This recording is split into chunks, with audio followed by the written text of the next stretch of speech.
Beneath Greenland's ice sheets, global powers see untapped wealth, rare earth minerals, new Arctic sea routes, and the promise of tourism revenue. In 2025, the government advanced several mining permits, including a 30-year concession for a northicite extraction, while more contentious projects such as K-Vainfjeld remain unresolved under a strict uranium ban that continues to drive litigation and multi-million-dollar arbitration claims.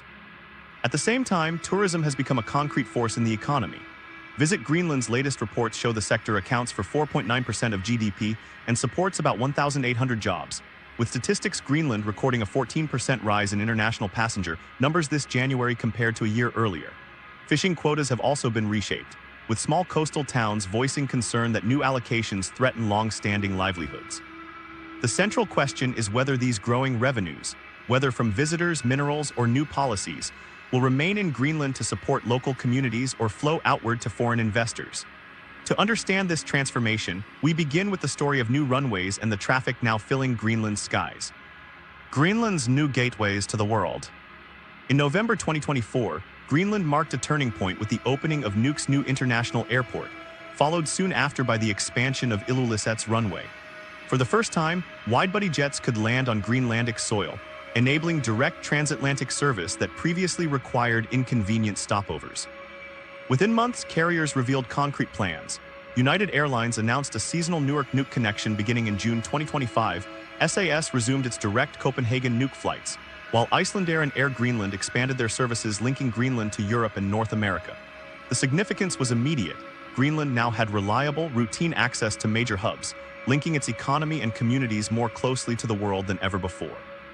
Traffic numbers quickly reflected the shift. Statistics Greenland recorded a 14% year-on-year rise in international air passengers as of January 2025. Visit Greenland's reporting added another layer. Nearly three-quarters of the country's tourism operators noted increased bookings directly tied to Nuuk Airport's opening. For visitors, this meant fewer logistical hurdles. For Greenland, it signaled the arrival of a new scale of connectivity that promised opportunity, but also carried hidden costs. Locals describe how daily life has changed in ways large and small. Only a few years ago, a trip abroad often meant a long detour via Copenhagen. Now, residents watch passengers step straight from transatlantic flights onto Nuuk's tarmac. In Ilulissat, the sight of larger planes skimming the skyline has become a symbol of newfound visibility on the world stage. For others, the symbolism feels less powerful than the practical disruption. Longer lines at security, more complex flight schedules, and an airport that suddenly must operate at the capacity of a regional hub rather than a small stopover. Tourism operators are enthusiastic, highlighting the appeal of streamlined travel. Foreign agencies now confidently market Ilulissat or Nuuk as long weekend destinations, leveraging faster access to turn Greenland into a viable short-haul adventure spot for European and North American tourists. The effect is unmistakable. Hotel occupancy rates shoot upward during peak months, and bookings that used to be seasonal are increasingly spread across the year. But behind the optimism, strains are evident. Accommodation remains a central bottleneck. Visit Greenland has flagged serious short-term shortages in both Nuuk and Ilulissat, warning that airport expansion has outpaced the country's lodging stock. Municipal authorities in Nuuk have already set a target to add about 500 new beds by 2030, yet the demand curve is steeper than the construction timeline. For independent travelers, this reality means few affordable options during peak weeks. Visitors sometimes end up in temporary barracks built for construction crews or in apartments diverted from the city's already tight rental pool. The growth in arrivals has outstripped the pace of physical preparation, and it shows. These imbalances ripple outward into the daily rhythms of communities. In Ilulissat, restaurants occasionally run short of staples when import schedules can't match the pace of visitors. In Nuuk, city planners have had to rework traffic patterns to accommodate airport shuttle routes and parking needs. Basic services face heavier loads, from waste collection to water supply, and none of these systems were designed for sudden growth. The change may look invisible to the casual tourist, but for residents, it is unmistakable. Part of the strain comes from the nature of Greenland cities themselves: compact, resource-limited, and rigid in how quickly they can scale. What feels like a modest uptick in arrivals by international standards registers as rapid growth when measured against communities of only a few thousand people. A summer surge of several hundred visitors a day creates bottlenecks that locals compare to an influx several times larger than their towns can manage comfortably. The situation is less about extraordinary volume than about the mismatch between the pace of change and the scale of existing infrastructure. Workers at the airports describe the pressures in practical terms. The new jets require longer runways, more complex baggage systems, and entirely new standards of security checks. Flight controllers, once focused on regional routes, now monitor movements across the Atlantic corridor. Ground crews accustomed to handling single-prop planes adapt to back-to-back international arrivals, dealing with heavier cargo and faster turnarounds. Each adjustment adds up, creating a daily reality of strain that echoes the broader national picture.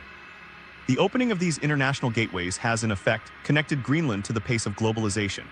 Yet it has done so before the supporting structures, housing, hotels, utilities, were adequately scaled. Government planners now regularly confront the gap between projections and reality, recalculating timelines as airlines add or shift routes. Meanwhile, residents are left to balance opportunities in tourism and business against rising everyday challenges. Foreign carriers and investors see Greenland as a promising frontier, but for those living closest to the runways, the question feels less about potential than about sustainability.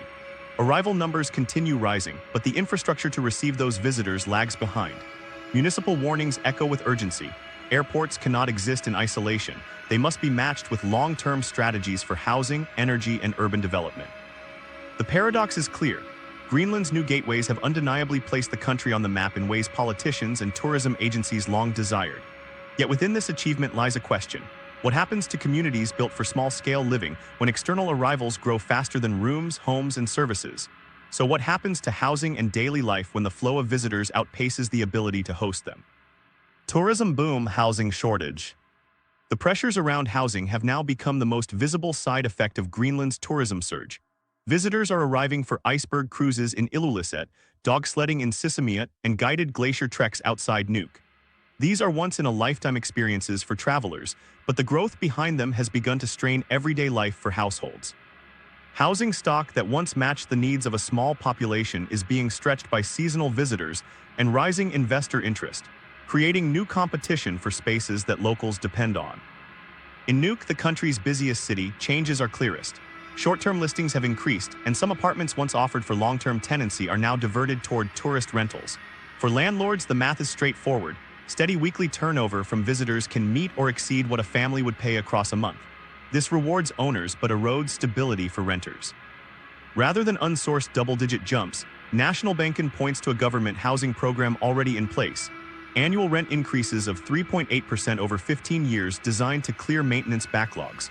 While this is technically a managed policy, the pressure of tourism amplifies how tightly households are squeezed in practice.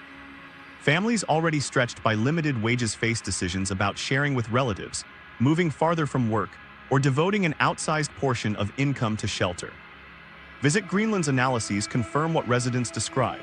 The tourism satellite account shows tourism consumption of nearly 3 billion DKK in 2024, with 58% of that spending coming from international visitors. The sector directly accounted for 4.9% of Greenland's GDP and sustained around 1,800 jobs that year. But the same analyses caution that capacity is limited. Both Nuuk and Ilulissat are flagged for short-term accommodation constraints, meaning many arrivals are stepping into a market already tight for residents. The economic value of tourism is unmistakable, yet its scale magnifies the importance of how housing is managed.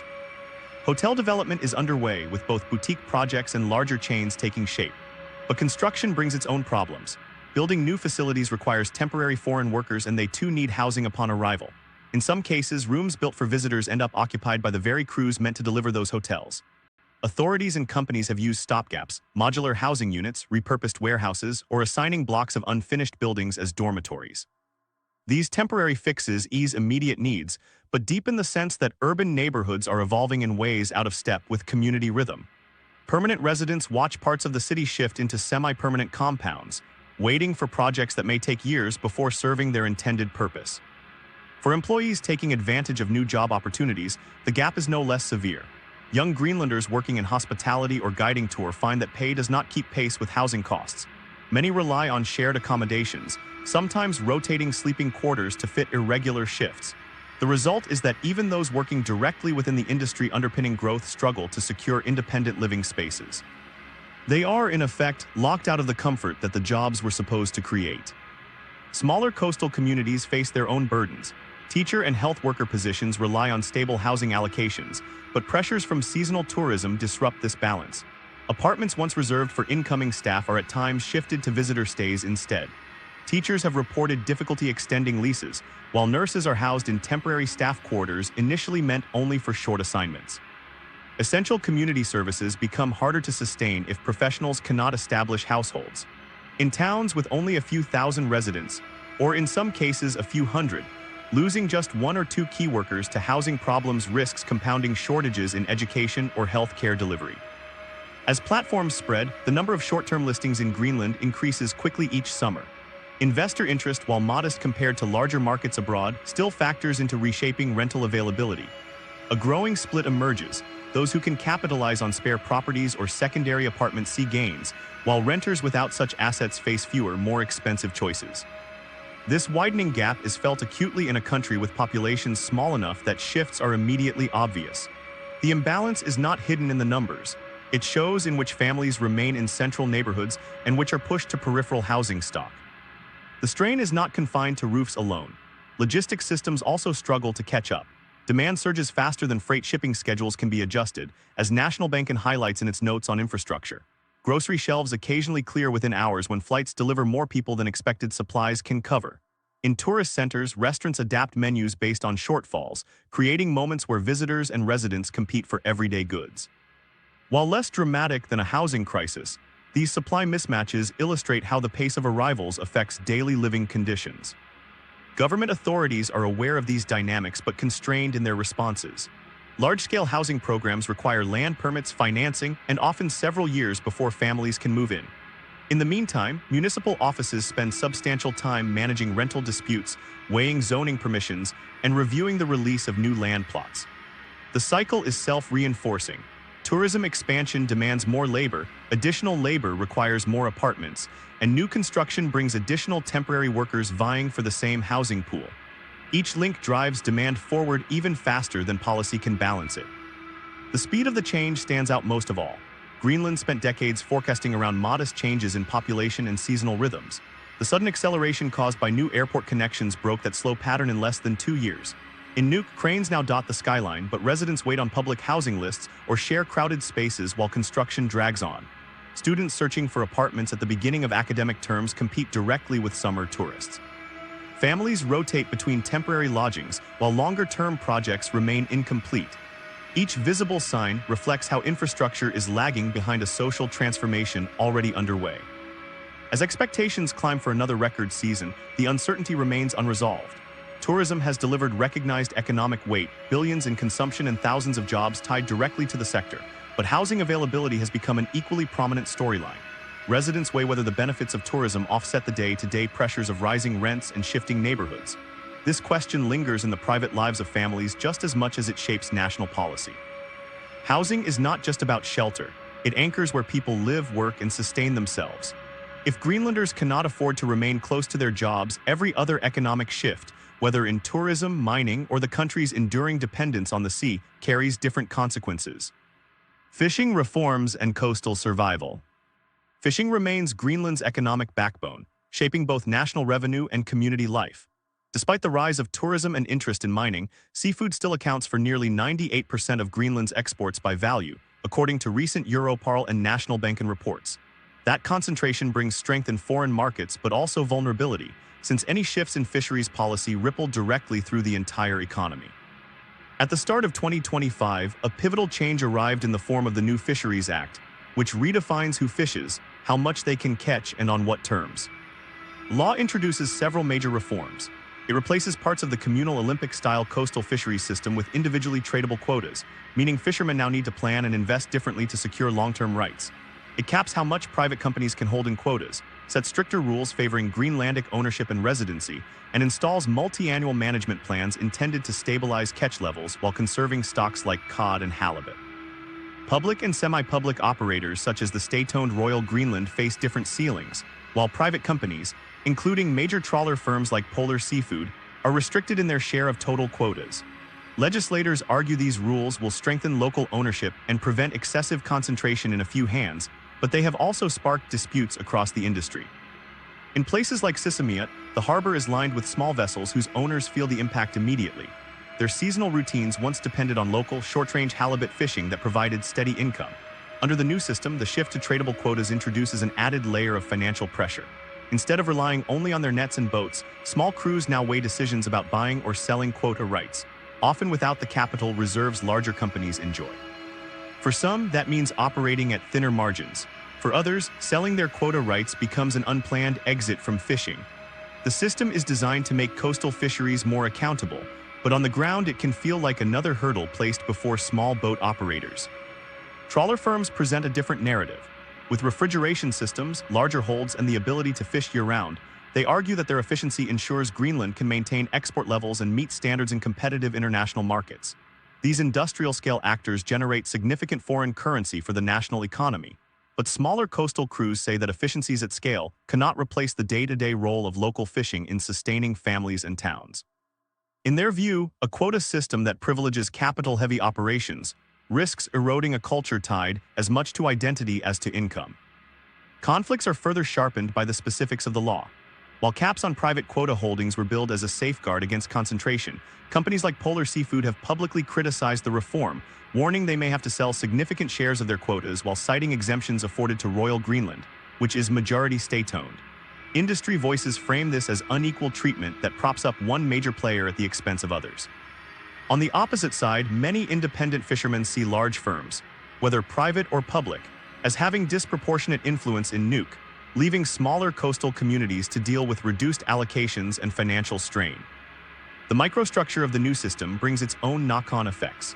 In one example reported by local associations, some crews in South Greenland who relied exclusively on halibut are now considering whether to sell their new tradable quotas to larger operators, since the capital required to maintain vessels year after year outweighs the quota's immediate yield. What once was a straightforward activity, spending spring and summer fishing halibut in nearby fjords, now requires financial strategy and legal navigation. This adjustment may professionalize parts of the coastal sector, yet it also risks sidelining crews without reserves of cash or business support. The reach of quota reform extends beyond individual boats into processing plants and coastal employment. In Qaqortoq, reduced input from smaller fishers has immediate consequences for staff at local filleting and packaging facilities. Processing plants upgrading to handle larger trawler deliveries more efficiently often sideline smaller suppliers, whose irregular catches struggle to fit into production schedules designed around bulk shipments. For workers whose hours depend on steady flows of locally landed fish, the consequence is fewer shifts and less income. Municipal officials warn that diminished processing throughput affects not only households, but also tax revenue and the broader circulation of money in town economies. That tension between efficiency and tradition defines much of the current debate. Public authorities defend the 2025 Act by pointing to long-term sustainability. With cod and halibut stocks under pressure from warming waters and shifting migration patterns, they argue tighter quotas and structured management are essential safeguards. Allowing larger trawler firms to consolidate steady operations, they contend, ensures Greenland can maintain its revenue base and avoid dramatic collapses in fish populations. Yet to small-scale crews, conservation becomes synonymous with exclusion. The perception is that larger players can endure quota cuts by absorbing losses across multiple species and markets, while individual fishermen face immediate shortfalls that threaten mortgages, fuel bills, and daily survival. The cultural layer intensifies the stakes. Fishing as a family trade has deep roots, with knowledge of fjords and coastal routes passed down through generations. For crews operating 5 to 10-meter boats, reduced quotas are not only economic pressures but also signals that the continuity of their way of life is in jeopardy. Parents report discouraging their children from entering fishing, fearing unstable incomes and mounting regulation. As younger Greenlanders pursue studies abroad or move into tourism jobs, the link to coastal fishing weakens. Without a viable path for families to pass on the trade, communities risk cultural loss alongside economic challenge. Residents in small harbors describe the imbalance in everyday terms. They compare their early morning departures in small boats to the sleek trawlers that can remain at sea for weeks, backed by satellite tracking and refrigerated holds. This unevenness of scale reinforces a feeling that decision-making happens far from local realities, with policies drawn up in Nuuk or even Copenhagen-style frameworks, then applied to harbors where fragile routines hold entire towns together. From their perspective, the quotas may meet international standards, but they leave unresolved the question of community survival. Broader social consequences loom in the background. If families dependent on coastal fishing cannot sustain themselves, outmigration becomes more likely. Towns already balancing education and health care delivery on thin margins may see further depopulation. With each departure, the cost of running schools, clinics, and municipal services rises for those who remain. The sustainability of fisheries, therefore, is not measured simply in biomass, but in whether human communities tied to the resource can continue to function. Some fishers seek alternatives. A few coastal crews diversify by supplementing catches with boat tour for visitors or direct fish sales to tourists, blending fishing with the growing tourism sector. Others experiment with online content to augment earnings, turning the visibility of their trade into digital side income. These adaptations showcase resilience, yet they also underline the fragility of fishing as a standalone livelihood under the new rules. Instead of expanding tradition, they represent coping mechanisms in response to shrinking margins. The government's challenge is balancing these realities. The Fisheries Act was framed as a modernizing reform, stabilizing stocks, securing export revenue, and ensuring Greenlandic ownership. But 1 year into its implementation, it is also exposing sharper divides between industrial and local interests. The risk is that while national figures and export data show stability, the households closest to the coast continue to feel squeezed. Fishing still anchors Greenland's economy, but the trade is no longer a guarantee of stability for those who live by it. The reforms show that even the most established industries carry trade-offs when governance prioritizes broader conservation and export resilience. And just as fishing communities are grappling with their share of uncertainty, another sector is already pushing Greenland into equally difficult choices, with stakes not only economic but environmental. Mining concessions and environmental reckoning. Mining is drawing some of the sharpest lines in Greenland's national debate. In May 2025, the government granted a 30-year permit to Greenland and Ilulissat Mining, a firm backed by the Gene Boole Group alongside Greenlandic investment funds. The project aims to extract anorthosite, a mineral useful in aluminum and fiberglass production, from deposits in southwest Greenland. Officials promoted the concession as a practical step toward building new streams of revenue, but the move also highlighted how much is at stake when industrial development arrives in fragile Arctic landscapes. Kvanefield, once the centerpiece of Greenland's mining ambitions, remains stalled by the country's uranium ban enacted in 2021. That law prohibits uranium extraction as either a primary or secondary activity, effectively barring energy transition minerals, formerly Greenland Minerals, from proceeding with its planned rare earths venture.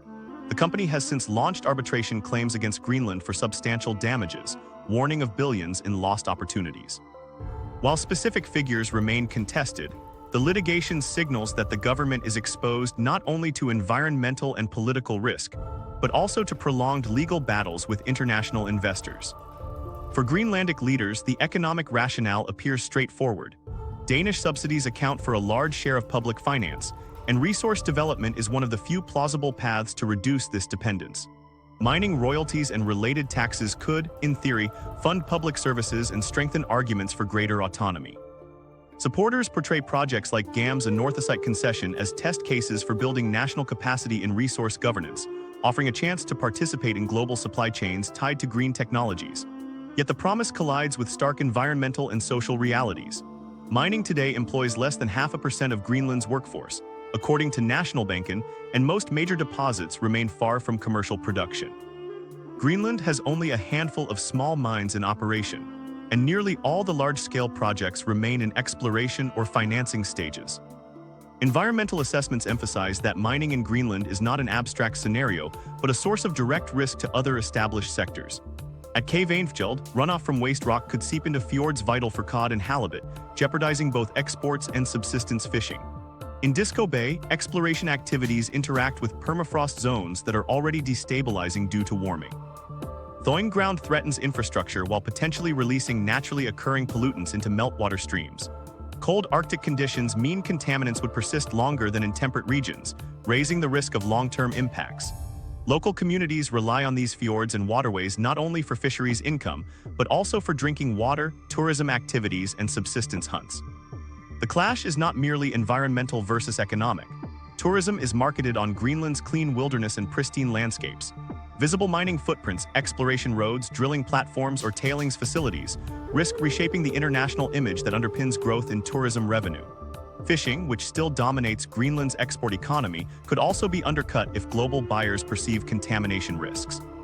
Leaders in Nuuk face the difficulty of aligning policies across multiple sectors, each of which is sensitive to environmental integrity and global reputation. Another layer of tension lies in who gains from these projects. Mining requires specialized labor and capital intensity. While construction phases offer temporary local hiring, many skilled jobs and contracts go abroad to experienced technicians and engineering firms. Critics warn that once the initial build-out passes, towns may be left with fewer permanent roles than promised, reinforcing patterns of dependency. Small communities hosting the sites bear the environmental burden and disruption, while uncertain about long-term employment. Foreign involvement magnifies these concerns.